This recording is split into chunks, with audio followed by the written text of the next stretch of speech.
Bienvenue à tous dans ce nouveau numéro de Tête Grand Débat, le petit tellement grand que vous nous avez toujours fait confiance.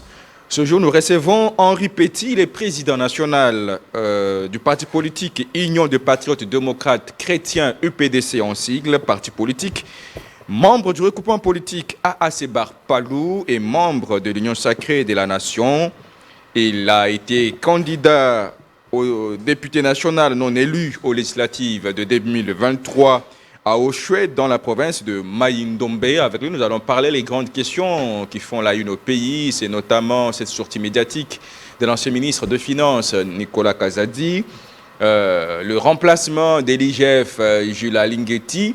Nous allons parler de l'agression rwandaise, nous allons parler des accords États-Unis, République démocratique du Congo. Voilà les grandes lignes qui feront l'objet de notre entretien avec notre invité, Henri Petit. Merci d'avoir répondu à l'invitation de ce magazine. Merci beaucoup. C'est bien présenté, candidat député national non élu à Oshwe aux législatives de 2023. Non, j'ai été élu. Et vous savez que nous sommes dans un monde de la mafia. Vous êtes élu. Pourquoi? Parce que vous êtes le premier candidat député qui a sillonné tout le territoire d'Oshwe. Et je profite pour dire que j'étais comme le seul sur le terrain. Il n'y a pas eu d'autres candidats sur le terrain. Dans ce contexte-là, comment voulez-vous ne pas réussir aux élections? Parce que tout le territoire a misé sur une seule personne que je suis. Mais nous parlons de la mafia, elle est partout en République démocratique du Congo, même au niveau de la CENI, au niveau de la Cour constitutionnelle, au niveau des partis qui ont recommandé les députés, qui n'ont pas réussi, qui n'ont pas eu des voix comme ils prétendent là. Nous en savons quelque chose. Et comment voulez-vous que le pays n'ait pas de problème? Parce que c'est au niveau de la députation, au niveau des élections, qu'on tire, qu'on choisit, n'est-ce pas, les dirigeants de ce pays. Quand on a des faux dirigeants, de mauvais dirigeants, comment voulez-vous que ça marche? Mais alors, nous en profitons, c'est une parenthèse. La CENI a déposé son rapport à l'Assemblée nationale, son rapport à mi-parcours d'évaluation des élections. Oui. Alors, son président, Denis Kadima Lachek, c'est une autocritique du travail et des propositions d'alternatives susceptibles d'améliorer les cycles électoraux à venir. Non, le cycle électoral ne sera jamais amélioré tant qu'on n'a pas procédé à la refondation de l'État. Ça, je vous l'ai dit. Avant la tenue des élections, est-ce que je ne suis pas passé par ce plateau pour vous dire que les élections seront mal organisées et on aura des problèmes très sérieux, des contestations. Est-ce que ce n'est pas arrivé? Mais pourquoi c'est arrivé? Parce que chaque membre de la direction de la CENI a son candidat, frère et sœur. Et la priorité est donnée à ces niveaux-là. Vous qui n'êtes pas frère à Kadima, à Ilanga et à d'autres, quelle est votre place? Parce qu'ils doivent soutenir leurs beaux-frères, leurs frères, les sœurs, dans un même territoire où il n'y a que un seul siège. Un seul siège. Et on va nous rabattre encore les oreilles pour aller aux élections. Moi, j'ai demandé au chef de l'État qu'il consulte d'abord ce que je suis en train de... Moi, je suis Sciences Po. Je fais les Sciences Po. Je sais comment on dirige le pays sur le plan politique. Mais avec un désordre que nous connaissons au niveau du pays, où les partis politiques, et de gauche et de droite, s'entremêlent, pas d'idéologie politique, on nous amène où? Alors, la feuille de route pour 2028 de la CENI, qu'en pensez-vous? Moi, je ne suis pas d'accord. Je ne suis pas d'accord. Parce que dans mes propositions, la CENI doit être supprimée. Tant qu'on n'aura pas de route, la CENI n'a rien à nous dire sur la publication qu'elle fait. Chaque fois, je publie tel. Sur quelle base? Vous avez été sur le terrain? Et là aussi, c'est la faute au service de sécurité. Je ne sais pas si à ce niveau-là, il y a une corruption qui ne dit pas son nom. On ne surveille pas les élections, on a peur des députés, on a peur de ceci, on a peur... Mais finalement, c'est quoi? Mais apparemment, les services de sécurité semblent être dans les poches des candidats, que vous êtes d'ailleurs. Certains candidats ont des services de sécurité. Bon, moi je crois, j'ai été élevé dans les services de sécurité, j'ai grandi dans le service de sécurité. Mais ce que j'ai vu aux élections passées, ça m'a dépassé. Et un pays ne peut pas s'autoriser d'un pareil laisser-aller. Pas du tout. Quand on n'a pas de route, il faut suspendre les élections. Trouver un autre mode de désignation, n'est-ce pas? Des dirigeants. Des dirigeants, en attendant que les routes soient faites, des aéroports soient construits, des aérodromes soient construits. Si on n'a pas fait ça, si on ne fait pas ça, adieu aux bonnes élections, quelle que soit la forme qu'on va nous donner. Parce que nous avons vécu des choses terribles. On s'est demandé depuis 64 ans. Les pays se trouvent dans cet état-là et dans 100 ans. Hein? Vous n'avez pas d'espoir? Pas d'espoir. Ça, je l'ai dit en tant qu'observateur, en tant qu'universitaire, en tant qu'intellectuel, scientifique. On ne peut pas sacrifier le pays jusqu'à ce niveau-là. En tout cas, pas du tout. Et qu'est-ce que vous proposez au cas où il n'y aura pas de route, pas d'aéronef, plutôt pas d'aéroport, pour les bonnes élections, selon la feuille de route déjà pour 2028 je crois que de la CENI. Si le Seigneur me prête vie, je crois que vous lirez mon ouvrage sur cette situation-là. Impossible. Il faut réformer la CENI, il faut supprimer la CENI, il faut refonder l'État. Il faut refonder l'État et commencer d'abord par supprimer la CENI. Eux-mêmes savent de quoi je parle. Parce qu'ils m'ont fait voir de toutes les couleurs, malgré les preuves que j'ai amenées. Un candidat que vous favorisez dit à la population, donnez-moi toutes vos cartes d'électeurs. Il va en faire quoi? Tricher. Pour donner à son frère qui est à la CENI, pour qu'il accepte. Il dit, bon, voilà, les gens qui ont voté mon candidat. Et c'est comme ça que ça doit marcher dans ce pays. On va espérer le développement dans ces conditions-là. La justice dans ces conditions-là. Quel est ce procureur qu'on n'arrête pas? Quel est ce ministre qu'on n'arrête pas? Quel est ce président de la CENI qu'on ne peut pas arrêter? Pour avoir entretenu les désordres dans tous les domaines. Je crois que nous allons en parler. Et alors, Henri Petit, vous êtes président de l'Union de patriotes démocrates chrétiens, UPDC. Comment va votre parti? Oh, le parti se porte bien. Je crois par rapport aux idées que j'ai sur la refondation de l'État, mon parti est en train de s'inspirer de ça parce qu'on ne fait pas la politique pour la faire. Il faut avoir une idéologie, une philosophie politique. N'est-ce pas? Mais souvent dans ces pays, les partis n'ont aucune idéologie, sauf celui des détournements. Hein? Du désordre. Mais on ne facilite pas la tâche au chef de l'État. Qui est ce chef de l'État qui peut réussir sa mission avec des collaborateurs hyper corrompus qui ont vendu l'âme à Satan? On va s'attendre à quoi? Hein? Moi, j'ai toujours dit, faites tout ce que vous voulez. La politique n'aime pas les gens qui ne sont pas raffinés. Quand on n'est pas raffiné, ne venez pas à la politique. Et comment vous qualifiez la classe politique congolaise aujourd'hui? Ce n'est pas moi qui l'ai dit. Nous le savons, nous tous, par l'opinion, qu'elle est médiocre. Ce n'est pas moi qui l'ai dit. Elle n'est pas raffinée, pas d'homme d'État. On ne sent pas que les gens sont raffinés.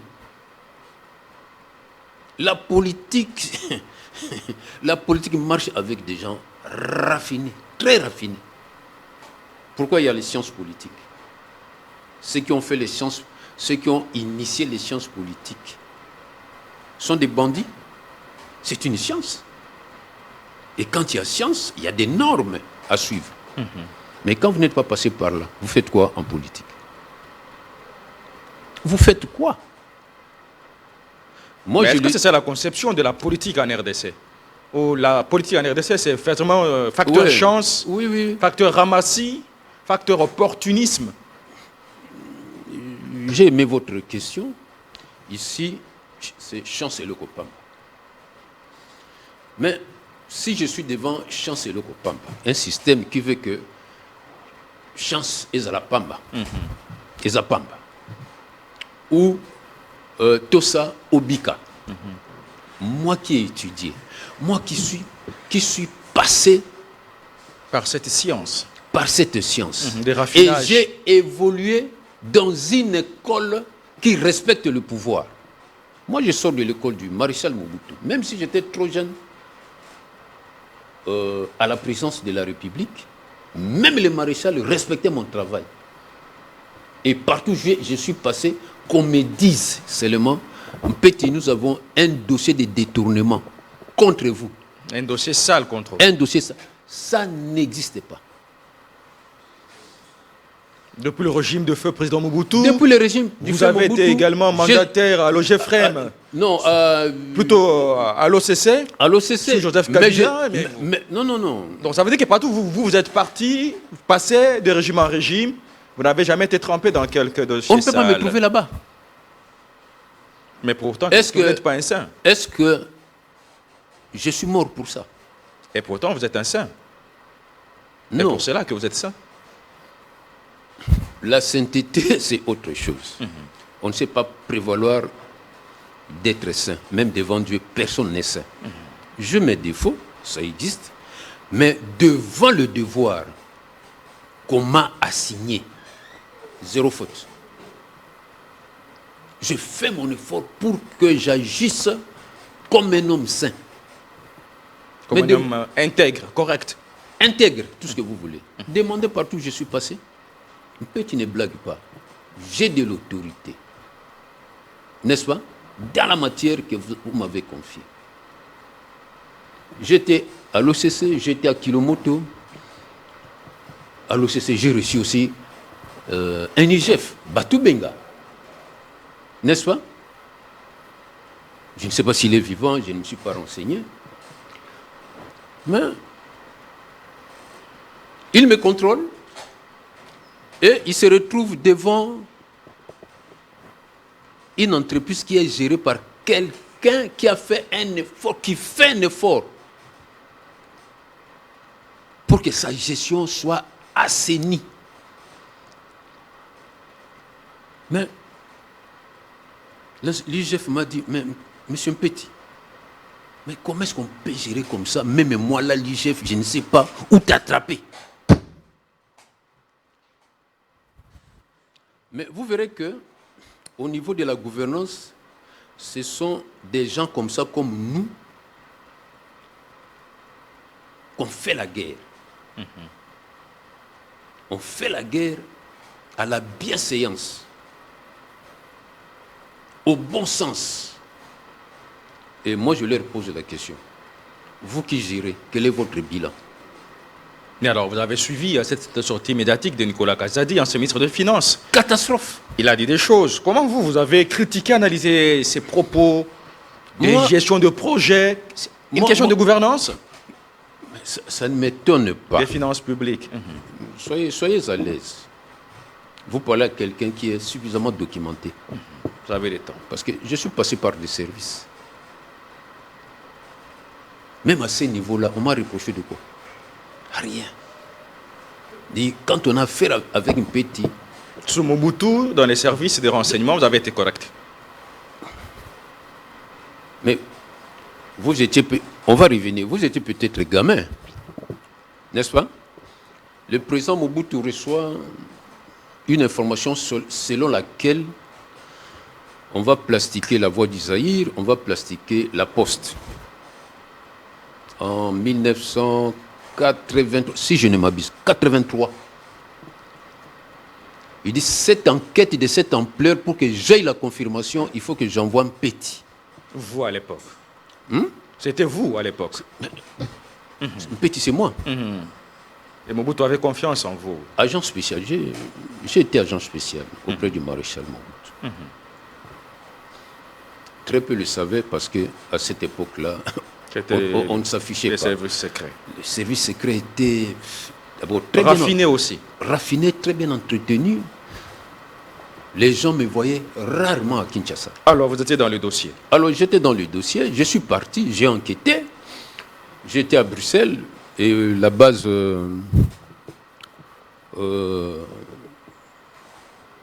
la base de là où je faisais ma mission, c'était à Rhodes, au château du président de la République. J'étais rattaché là-bas. Et on me donne, moi, la permission d'accéder à la salle de Telex de toutes les ambassades européennes. Parce qu'à l'époque, il n'y avait pas de GSM. Hein, et il fallait communiquer à partir de la salle de Telex. On m'a présenté à l'ambassade de Belgique, on m'a présenté à l'ambassade de France. À cette époque, c'était l'ambassadeur Kissima à Paris. Et il était absent. On m'a présenté chez le ministre conseiller. Il y a un poste aux affaires étrangères qu'on appelle ministre conseiller. Et c'était qui à l'époque? M. Anissé Kachamura. Et les dossiers de Kachamura, c'est moi qui m'en occupais. Il est décédé, paix à son âme. Mais je me retrouve devant, c'est lui dont je m'occupais du dossier. Je dis, oh, Moussaloyo, hein? Tokomona Makam. Permettez-moi de dire ça un peu. Et il m'a aussi m'a pris pour m'introduire dans la salle de Telex et pour me présenter aux amis. J'ai fait mon travail en Europe. J'ai amené des éléments probants qui certifient que, effectivement, l'opération aura lieu. Je rentre, la classification de la voie du Zaïre et de la Poste aura lieu. Je fais rapport au maréchal. Les mêmes soirs, le maréchal me dit il faut voir le général Bolozi. Parce qu'on a d'un côté un gouverneur civil de la ville, il y a aussi un gouverneur militaire. Lui, il était gouverneur militaire. Pour qu'il prenne des dispositions pour que cette histoire n'ait pas lieu. M. Bolozi était père à mon ami Wende. N'est-ce pas? Il dit, même petit, comment vous devez, vous les jeunes, tromper le président de la République sur des choses qui ne peuvent même pas arriver? Ah bon? Le maréchal m'envoie chez vous, moi je vous donne le rapport et vous me dites des choses comme ça. Ok. C'est un aîné qu'on doit respecter en matière de sécurité. Je dis, papa, j'ai fait mon travail. J'ai donné des conclusions. J'ai donné des conclusions. À nous de prendre des dispositions. C'est ce que le maréchal vous demande. Un point barre. Ah non, non, non. Vous, avec votre frère Wende, bon, il a dit des choses. Ok. Bon, parfois certains vieux ne croient pas à la performance des jeunes. Des jeunes. Ça arrive aussi, il faut les excuser. Un jour, pendant que je mangeais avec Manda au 12e niveau à Sozacom, Manda Mobutu. C'est chez lui que j'étais affecté. Auprès de lui que j'étais affecté. On entend des bruits à la poste. Un grand boum. On regarde, on demande qu'est-ce qu'il y a. Non, bon bébé, na poste. Boum. La voix d'Isaïr aussi, babetiango. Cher ami, vous voulez qu'on fasse quel miracle si ce n'est par le conseil qu'on doit donner au chef pour que le chef dirige avec devoir, avec les charges qui sont les siennes, le pays. J'ai fait mon devoir. Et j'apprendrai que c'était la première fois que Bolozi, qui est le mari à la grande sœur du maréchal Mobutu, soit suspendu. Pour la première fois.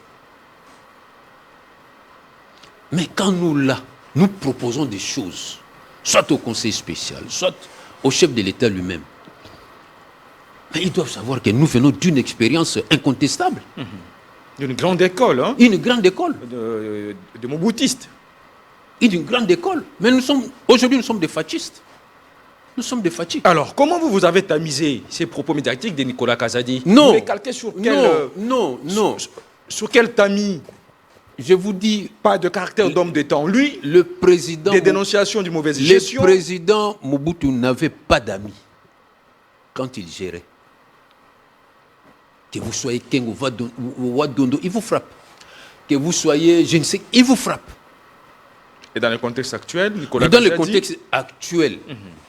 L'Argentin Nicolas Kazadi. L'Argentin Nicolas Kazadi n'est pas ami du chef de l'État. Même s'ils se connaissent. Mais quand on dirige un État, s'abstenir d'avoir des amis, s'abstenir d'avoir des frères, je ne dis pas dans le sens de les rejeter. Non.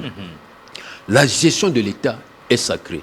Parce que quand vous prenez vos frères, quand vous prenez vos amis, ils se mêlent, ils deviennent votre classe politique, mais ils n'auront pas l'obligation des résultats.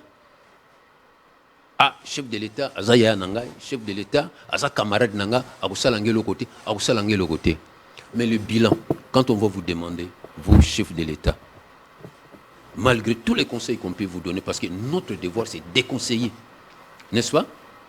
C'est au chef de prendre ou à laisser. Apprendre à laisser. Mais quand vous laissez faire ce genre de choses,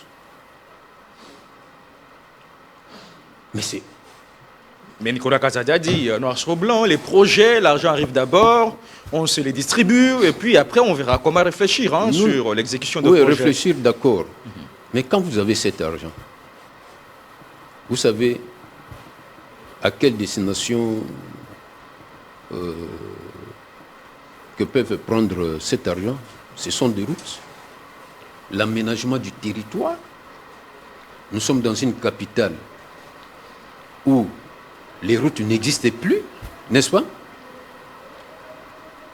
Vous n'êtes pas d'accord? Les routes n'existent pas. Je fais quelques distances avec... Mais vous avez vu l'état des routes en général. Ça, c'est dans la capitale, chef-lieu des institutions, et à l'intérieur. Et vous prétendez faire des élections dans ces conditions-là. Ça va marcher si on ne triche pas? N'est-ce pas? Et après avoir triché, les hommes que vous avez permis de tricher, quel sera leur rapport dans la gestion du pays? Voilà, c'est tout ça qui nous rend malades. Mais je suis dans l'union sacrée de la nation. Vous soutenez le chef de l'État. Je soutiens le chef de l'État. Mais quand même, il y a aussi certains courageux que vous devez dire bravo parce qu'ils dénoncent les choses. Comme Nicolas Kazadi, par exemple. Il faut voir le moment aussi. Tout compte. Nous avons un gros dossier avec des Américains. N'est-ce pas? C'est en ce moment qu'il faut dire des choses comme ça. Je me refuse même de dire certaines choses. Et quelle peut être la sanction contre Nicolas Kazadi à ce genre de comportement que vous fustigez? Lui-même s'est accusé aussi. Qu'on prenait l'argent et on en faisait ce qu'on voulait. Il a pris donc cet argent. Et sa place est où? Qu'elle doit faire la justice. Il n'y a pas quelque part dans les textes de loi où on prévoit les sanctions concernant les détournements. Mais s'il y en a qu'on applique. Mais lui a dit, il a dit qu'il était dans une guerre, entre autres avec l'IGF et Jules Lingueté, qui a envié sa place. Il a dit des choses. Ça, c'est sa version des faits. Mais moi, en tant qu'enquêteur, je tamise par rapport à toute la documentation que j'ai sur la personne. Est-ce que vous vous rappelez qu'à un moment donné, Nicolas Kazadi et les autres nous ont donné une très mauvaise impression de ne pas respecter le chef de l'État. Et tous les Congolais s'étaient levés pour condamner cette histoire. Un chef de l'État qui n'est pas votre ami, même s'il est votre frère, quand il entre, il nous trouve ici, mais on doit se mettre debout. Cette histoire n'a pas plu aux Congolais. Et ils ont su que ces gens-là ne peuvent jamais respecter les chefs de l'État. Est-ce que ce n'est pas ce qui est fait? Et c'est la faute au chef. C'est le chef qui a permis ce genre de... Moi, je conseillerais au chef qu'à ce niveau-là, vous n'avez pas d'amis. Vous n'avez pas d'amis. Pour que quelqu'un soit votre ami, des résultats. Des résultats. L'obligation des résultats. Amis, frères, gérer le pays. Non, il n'y aura pas l'obligation de l'État. L'obligation des résultats. Et ça, c'est comme une épée qui se retourne contre vous. Vous vous suicidez vous-même. Vous vous suicidez vous-même. Mais avec ça. Mais quand même, Jules Alinguet aura été mal nécessaire à l'époque. Hein? Il a eu démantelé quand même certains réseaux mafieux. Parce que Nicolas Kaz a dit que c'était pratiquement un bras de fer avec Alinguet qui ne l'aimait pas. J'étais moi non plus. Et puis ça marchait comme ça. Alinguet m'écoute. Sous l'injonction de la présidence de la République, on nous a obligés, nous deux, de faire un travail. J'étais à son bureau. Nous avons fait ce travail face à face. Mais il doit respecter les gens.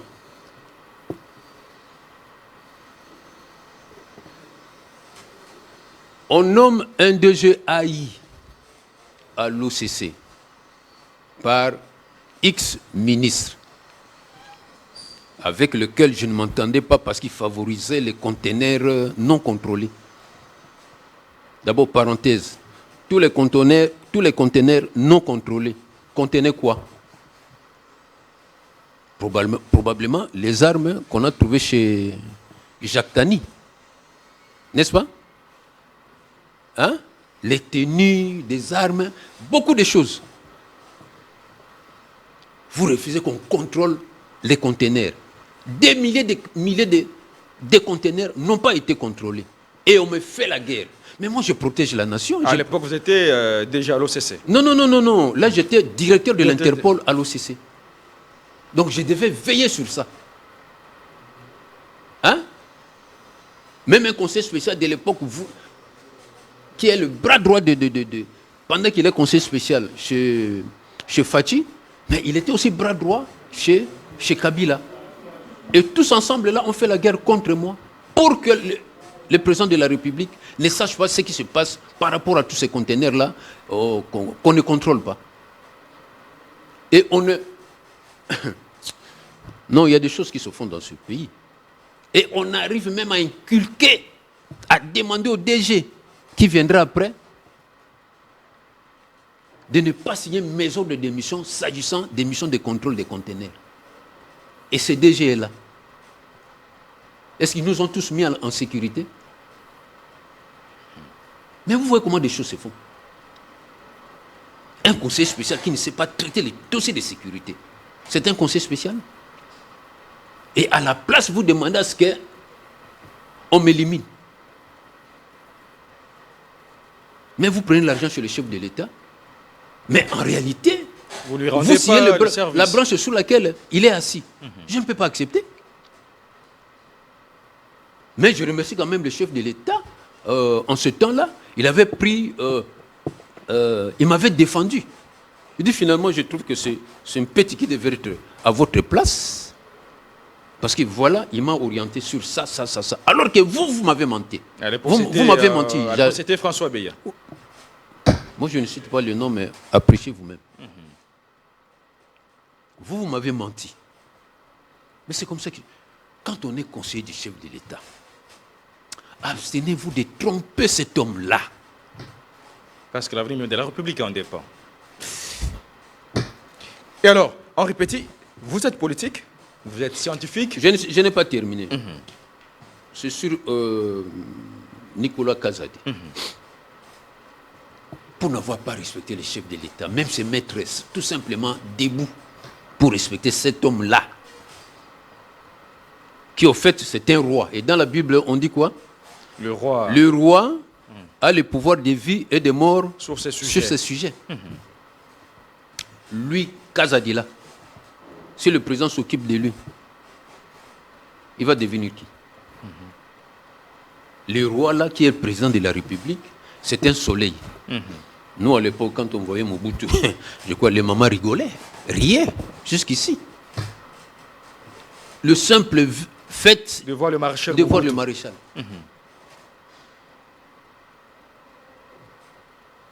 Les écoles sont différentes, mais nous aimerions que le président écoute certains collaborateurs, certains membres de l'Union sacrée qui viennent des écoles différentes, n'est-ce pas? Parce qu'on lui apporte une expérience indéniable. Indéniable. Donc, Nicolas ne doit pas prendre le chef d'État comme un ami et le président de la République ne doit pas considérer ses collaborateurs comme des amis. S'abstenir de cette histoire. Et le président sera respecté. Si on avait respecté notre chef de l'État, si on l'avait adulé, si on l'avait mis à sa place, vous croyez que même les Rwandais allaient s'aventurer pour dire n'importe quoi sur notre chef de l'État? Pas du tout. N'est-ce pas? Hein? Quand Mobutu avait Maïle, quand Mobutu avait Félix Bouzamabe, quand Mobutu avait Baouma, qui bougeait au Rwanda? Personne. Ce n'est pas la démocratie qui doit vous faire frélater, vous faire peur. De quoi? Quand on a le pouvoir, on devient dictateur, qu'on le veuille ou pas. Ça, c'est vrai. C'est tout. Alors, Henri Petit, aujourd'hui, vous êtes membre de l'Union sacrée, président du parti politique UPDC, Union de Patriotes Démocrates Chrétiens. Vous êtes du regroupement politique AAC Barpalou, ça nous allons parler vers la fin, cette guerre entre le professeur Willy Makiachi et Didier Manzenga au sujet de la gestion du regroupement politique. Mais alors, revenons un peu. Pour vous, qu'est-ce qu'il faut retenir aujourd'hui? Nicolas Kazadi a dit tout ce que lui a vécu, bien que faisant partie de ce qu'il a dénoncé. Et est-ce que c'est dire qu'on ne peut pas de par là tirer certaines leçons de gestion? Si. Bon, en toute chose, malheur est bon. Quand un malheur est bon, c'est-à-dire on doit tirer des leçons. N'est-ce pas? Maintenant que Kazadi, Nicolas Kazadi, que je connais bien, je me connais bien. Maintenant que Nicolas Kazadi a fait ça, à quoi est-ce qu'on doit s'attendre sur le plan de la gestion de la chose publique? On ne gère pas sa boutique. On ne doit pas amener les chefs de l'État à gérer le pays comme on gère une boutique. Non. Le président a beaucoup de responsabilités. Même s'il ne voit pas le Dieu qu'il a choisi là-bas, qu'il a mis là-bas, mais il doit se comporter de telle manière qu'il n'y ait pas de favoritisme. Que quelqu'un soit son conseiller spécial, que quelqu'un soit son ministre des Affaires étrangères, que ce soit ministre des Finances. On doit sentir que le président veille sur son entourage. Et si l'entourage ne donne pas des résultats satisfaisants, est-ce qu'on doit couper la main pour signer des ordonnances? Il faut casser la baraque. Il faut casser la baraque. Même le Parlement là, qui nous pose beaucoup de problèmes avec ceux qui les dirigent. Idem avec le Sénat. Mais donnez-nous une assemblée constituante. Ça va marcher. Au lieu de passer du temps avec tous ces faux élus. N'est-ce pas?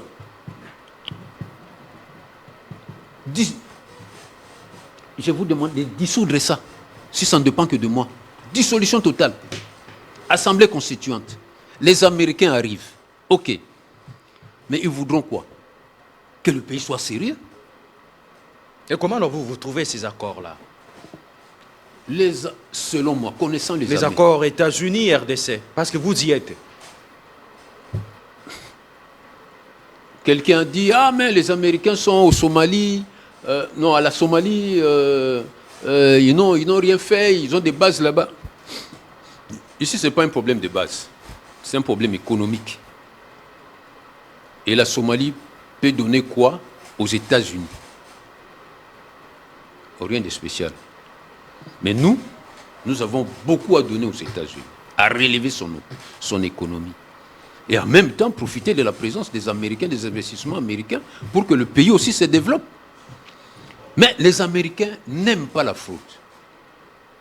N'aiment pas... La corruption. La corruption. Hein? Tout ce qui est... Magouille, mafia. Magouille, selon eux, c'est sale. Mais il y a aussi un risque. Parce que si le président ne met pas de l'ordre, mais les Américains peuvent dire non, messieurs, vous ne mettez pas suffisamment de l'ordre, partez.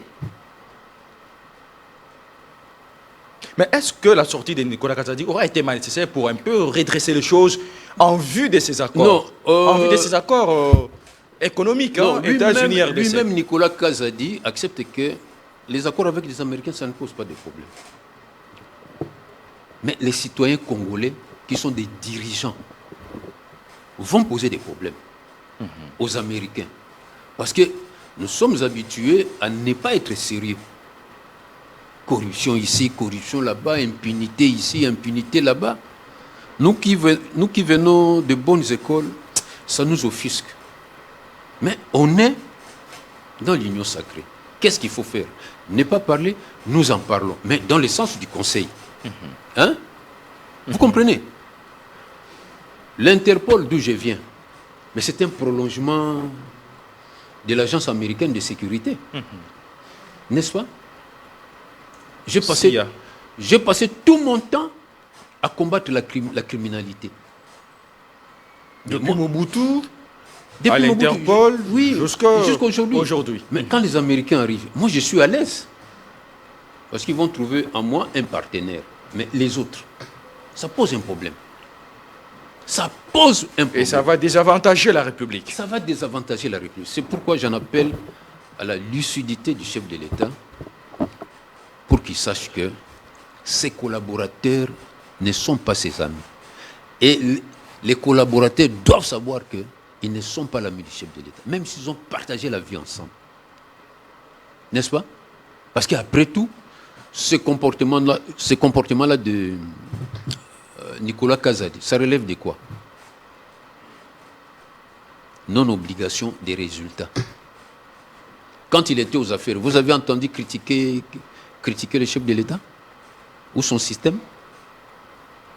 Pourquoi seulement maintenant? Hein? En ce moment-là, lui aussi, il était dans les schémas de non-obligation des résultats. Il a parlé des jouisseurs, de la jouissance. Lui n'a pas joui. Et alors, maintenant, Henri Petit. Non, je demande, lui n'a pas joui. Henri Petit, maintenant, dans le contexte actuel, des accords RDC, États-Unis, minerais contre la paix, est-ce que ça va marcher? Parce que d'autres langues, c'est des chaînes pour parler du bradage de minerais. Qui ça, les opposants? Que voulez-vous que les opposants disent? Si ce n'est pas le contraire de tout ce que le chef d'État fait de bon pour le pays. L'opposition chez nous, c'est hey, je dois parler, il faut que... ôtez-vous que je m'y mette. Ils sont dirigés par cette philosophie-là. Qu'est-ce que vous attendez de bon dans l'opposition par rapport à ces projets-là? Ils diront rien de bon, pas du tout. C'est parce que vous-même avez lâché. Hein, que... Est-ce que les pays arabes qui ont les investissements des États-Unis, ils ont bradé ces investissements-là? Mais dès lors que vous-même vous avez lâché, oui, que le système congolais pratiquement est teinté de corruption des citoyens, vous avez parlé des citoyens, vous avez parlé des accords, sont en soi des accords économiques qui profiteront à la RDC, et que les citoyens congolais dirigeants peuvent en fait en être l'obstacle du fait du comportement rationnel des Américains qui voulaient voir les choses évoluer dans la rationalité.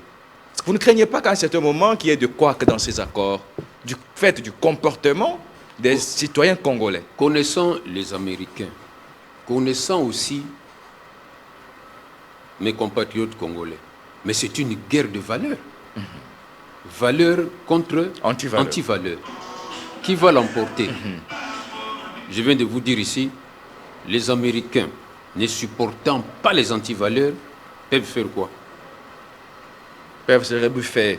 Nous évacuer. Nous évacuer tous. Même nous qui n'avons pas de poste ou de responsabilité au niveau du gouvernement. Nous allons partir. Raison pour laquelle, pour ne pas partir, Le président est à nous. Et il a encore son mandat.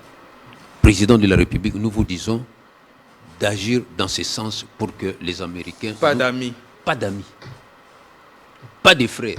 Avec obligation des résultats. Obligation des résultats. Mais les frères, les amis n'ont pas l'obligation des résultats. Au Kenenabango, nulle part. Alors, mais ça va retomber sur votre bilan. Alors, agression rwandaise. Pour vous qui plaidez pour la refondation de l'État, l'agression rwandaise, par vous, c'est que ceci, c'est un État affaibli par la corruption. Et il faut tout de suite penser à une refondation de l'État qui doit passer par l'armée et les services de sécurité qui doivent être réformés. Non, tout doit être politiquement. Parce que jusqu'à présent, je suis passé au moins 2-3 reprises chez vous pour parler de la refondation de l'État. Donc tout doit être réformé. La classe politique, l'armée, les services de sécurité. Que le président ne tienne pas compte des mandats, je vais terminer mon mandat en 2028. Non, pas ça. Nous aurions voulu, avant que le président ne parte, quel que soit le moment, n'est-ce pas, qu'il nous laisse un pays où il y a eu refondation de l'État dans tous les domaines. Politique d'abord, il faut assainir l'espace politique. Comment on peut travailler avec des partis de gauche, de droite et de centre, méli-mélo? Vous allez vous en sortir? Qui est l'opposant? Qui est au pouvoir? On ne sait pas. Ce n'est pas clair. Regardez les Américains qui nous arrivent. Ils étaient conscients de ces problèmes. Qu'est-ce qu'ils ont fait? Ils ont établi deux pôles politiques. La gauche et la droite. Mais il appartient au chef de l'État de dire au ministre de l'Intérieur, Jacquemain Chabani, désormais, penchez-vous sur le travail qui consiste à séparer des partis. Commençons d'abord par assainir l'espace politique. Parce que l'espace politique est tellement pollué qu'on ne sait pas qui est qui. Allez, partagez-moi ça. Les partis de gauche à gauche, les partis de droite à droite. Et après, on ne te dit quel est un bon moyen de désigner les dirigeants politiques ou avoir les députés. Par exemple, est-ce qu'on continue avec la CENI? Moi, j'ai dit non. Hein? Vous connaissez ma position. Non, la CENI, non. Et on fait quoi? Moi, je propose quelque chose. Allez dans la Bible. Je crois Proverbe 18, si je ne m'abuse. Allez là-bas. Qu'est-ce qu'il y est dit? Je vous ai parlé ici des tirages au sort. Pourquoi on ne peut pas procéder au tirage au sort qui a la finalité de nous épargner des milliards qu'on donne à la CENI inutilement pour des élections qui ne valent pas la peine? N'est-ce pas? Et quand il s'agit de tirage au sort, renvoyer les gens, les autorités, à ce verset-là. Le sort ne produit aucune contestation. Le sort, tirage au sort. Alors, en répétition, nous allons devoir nous séparer avec vous par cette question. Oui, mais combien de minutes nous reste encore? Nous sommes pratiquement déjà à la fin, nous allons conclure avec vous. Merci. C'est concernant le regroupement politique AAC Barpalou. Qui les dirige aujourd'hui, dont vous êtes membre? Je rappelle que l'UPDC, votre parti, est membre du regroupement politique AAC Barpalou. C'est le professeur Willy Makiachi ou c'est le ministre Didier Manzenga? Bon, depuis quand Didier Manzenga est président? Et c'est par là que nous allons devoir nous séparer, David. Du regroupement AAC Barpalou. Jamais. Ça, ce sont des aberrations de notre plateforme politique qui permet certaines choses. Nous avons été devant le président Mbata. Nous avons produit tous les documents. On est en ordre. On n'invente rien. Et comment Manzenga sait qui a fraudé aux élections? Il est sur la liste des gens qui ont fraudé. Comment un fraudeur peut-il se retrouver dans les saints des saints, le gouvernement? Parfois, nous agissons d'une manière bananière. On doit s'abstenir de tout ça si nous voulons vraiment que les Américains nous prennent au sérieux. Parce que dès que les Américains arrivent, moi, je sens ce développement-là. Les professions, je suis chrétien, les professions parlaient de ça. Et là, le président a donné un bon coup. à ses adversaires. À lui maintenant de jouer, au chef d'État maintenant de jouer la carte. La carte de l'assainissement, de son entourage, assainissement politique, etc., etc. De la gouvernance. La gouvernance et tout ça. Moi, j'ai tous ces schémas-là avec moi. Capable de le reproduire, de l'expliquer au chef de l'État. J'en parle tout le temps. Vous voulez que je passe dans les universités pour... Mais on va prendre ça à bras le corps. Merci beaucoup Henri Petit d'avoir répondu à l'invitation de ce magazine Direct Grand Débat. Merci beaucoup. Vous êtes président national de l'UPDC, Union de Patriotes et Démocrates Chrétiens, parti politique, membre du regroupement politique AAC Barpalou. Vous êtes de l'Union Sacrée. C'est la fin de ce magazine Direct Grand Débat. Le prochain invité sur vous, à chacun de vous tous, excellente suite de nos programmes sur notre chaîne et à plus.